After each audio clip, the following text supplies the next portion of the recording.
पादानां भूमिरेवावलम्बनं त्वयि जाता पराधानां त्वमेव శరణం శివే. ఓం నమ శివాయ. శివానంద లహరి ఈ రోజుకో శ్లోకంలో ఈ రోజు 63వ శ్లోకం నేర్చుకుందాం. ముందుగా శ్లోకం. మార్గావర్తిత పాదుకా పశుపతేర్ అంగస్య కూర్చాయతే గండూషాంబునిషేచనం పురరిపోర్ దివ్యాభిషేకాయతే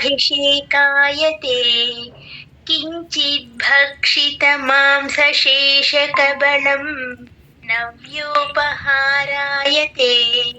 భక్తిః కిం న కరోత్యహో వనచరో భక్తావతంసాయతే.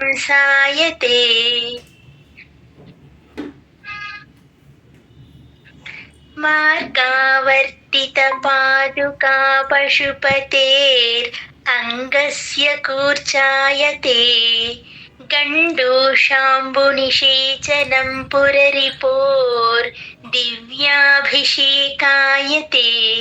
కించిద్భక్షిత మాంసశేషకబళం నవ్యోపహారాయతే భక్తిః కిం న కరోత్యహో వనచరో భక్తావతంసాయతే.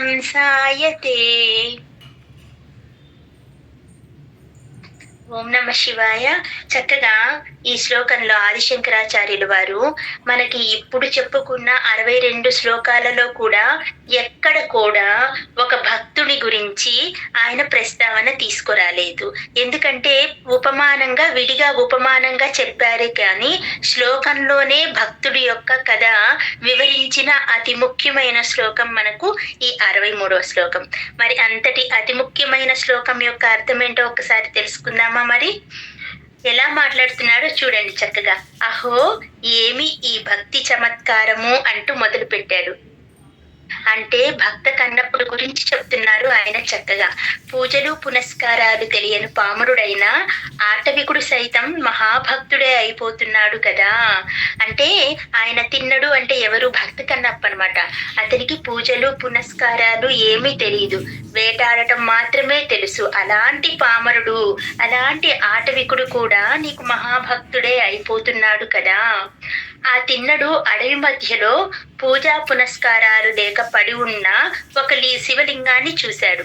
అతను ఒకరోజు వరాహ రూపంలో వరాహ పంది, తెల్లని పంది అటుగా వెళ్తూ ఉంటే దాన్ని చూసి దాన్ని అనుసరించాడంట ఈ తిన్నడు.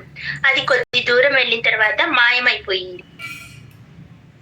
మాయమైపోయింది కదా, చెట్లల్లోకి దూరిందేమోనని ఆ చెట్లన్నీ పక్కగా తీసి చూడగానే అక్కడ ఒక శివలింగం కనిపించిందంట. అయ్యో ఏంటి ఇలా పూజా పునస్కారాలు ఏమీ లేకుండా ఇక్కడ శివలింగం పడి ఉంది అని అతను అనుకున్నాడు. ఆ శివలింగాన్ని చూసి తన మనస్సులో ఏమైందంట, అతనిలో భక్తి పొంగులు వారిందంట.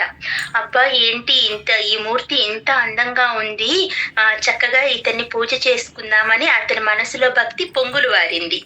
దేవర కడుపు నిండా తిని ఎన్నాళ్ళయిందోనని అడవిలో తిరగాడి వేట పట్టుకున్నాడు. అయ్యో రోజు మనం అయితే అన్నం తింటూ ఉన్నాం కదా, ఈ దేవర కడుపు నిండా తిని ఎన్నాళ్ళయిందో ఏమో ఇలా చెట్ల మధ్యలో పడి ఉన్నాడే అయ్యో అనుకొని ఆ గబగబా అడవిలోకి వెళ్ళి తిరిగి వేట పట్టుకున్నాడంట. చక్కగా కాల్చిన మాంసపు కరకుట్లను ఆకుదొన్నుల్లో నింపి 2 చేతులతో పట్టుకున్నాడంట. అలా వేటను పట్టి ఆ మాంసాన్ని కొట్టి చక్కగా కాల్చి వాటిని ఆకుదొన్నెల్లో నింపి 2 చేతుల్లో పట్టుకున్నాడు. తిండితో పాటు మరి నీళ్లను కూడా తీసుకురావాలిగా, ఉట్టి అన్నం పెట్టేసి నీళ్లు లేకపోతే బాగోదు కదా. అందుకని ఆ తిండితో పాటు నీటిని కూడా తెచ్చేది ఎలాగో తెలియక నోటితో పుడిసిలి పట్టాడంట. అంటే నోట్లో పెట్టుకున్నాడు, శివుడికి తేవలసిన నీరుని నోటితో పట్టేసుకున్నాడు. ఆ నీటిని జాగ్రత్తగా తీసుకొని వచ్చి ఆ లింగం మీదకి అంటే ఉమ్మిలాగా వేసి ఆ త్రిపురహరుణ్ణి అభిషేకం చేశాడు.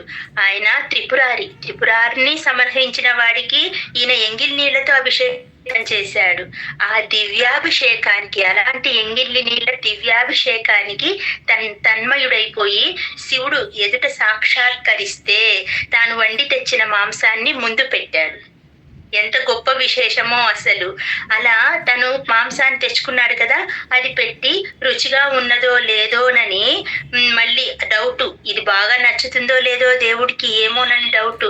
మాంసపు ముక్కల్ని కొద్దిగా నమిలి అందించాడంట. అలా ఎంగిలి చేసి రుచి చూసి అందించిన దాన్ని ఆయన నైవేద్యంగా స్వీకరించాడంట ఆ పరమశివుడు.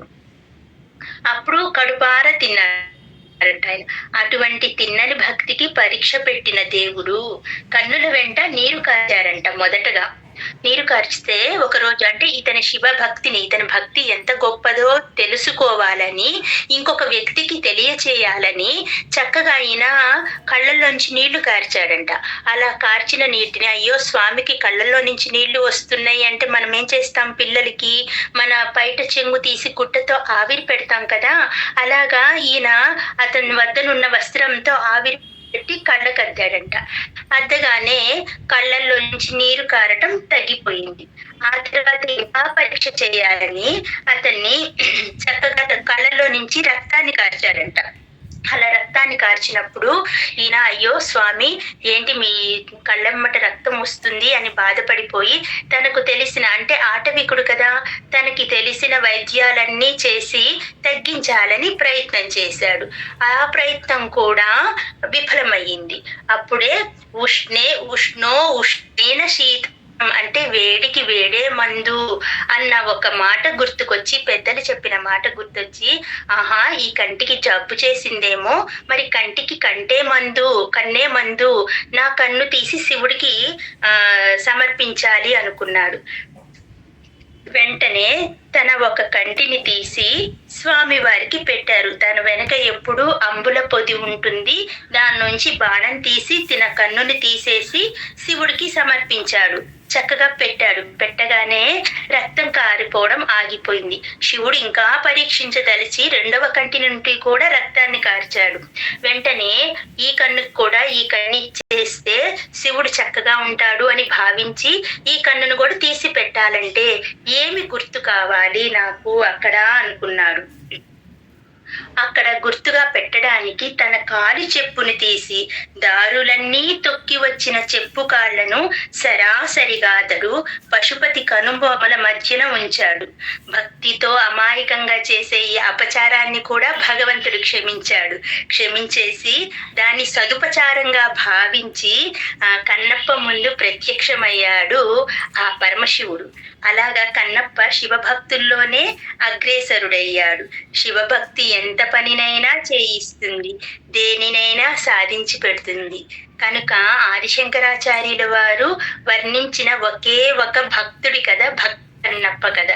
ఈ లోకంలోనే ఇనుమడింప చేశారు అంటే ఆయనకి ఎంత విశిష్టతను పరమశివుడు ఇచ్చాడో ఆదిశంకరాచార్యుల వారు కూడా అంతటి పరమ విశిష్టతని ఇచ్చి భక్తి యొక్క గొప్పతనాన్ని మనకు ఎంతో అందంగా అందించారు. మరి మనలో కూడా అంత గొప్ప భక్తి భావన పెంచుకొని మనం ఆయనకి అలా భక్తుల్లాగా మారిపోదామా మరి. ఓం నమః శివాయ.